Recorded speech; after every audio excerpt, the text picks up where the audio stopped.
በ17 ዓመቷ ከኮሌጅ ተባረረች። በ25 ዓመቷ እናቷን በሞት አጣች። በ26 ዓመቷ ጽንስ አስወረደች።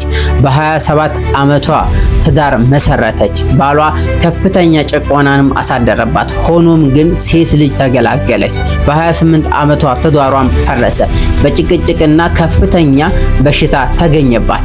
በ29 ዓመቷ በእርዳታ ትተዳደር ነበር። በ30 ዓመቷ ሞትን ተመኘች። ራሷንም ልታጠፋ ወሰነች።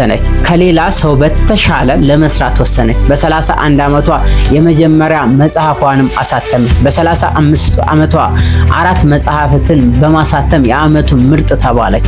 በ48 ዓመቷ በአንድ ቀን ውስጥ 11 ሚሊዮን ኮፒ መጽሐፍትንም መሸጥ ቻለች። ይቺ ሴት ጄክ ሩሊንግ ትባላለች።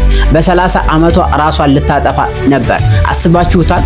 ይቺ ሴት ሃሪ ፖተር የሚባለውን ደራሲ መጽሐፍ ብቻ ከ15 ቢሊዮን ዶላር በዓለም አቀፍ ደረጃ በቱጃር ተቀምጣለች። ተስፋ አትቁረጡ። ተክተክ ስራ፣ ጽኑ ዓላማ ይኑር፣ ፈጣሪህንም አመስጋኝ ሁን። ያኔ ይሳካላል።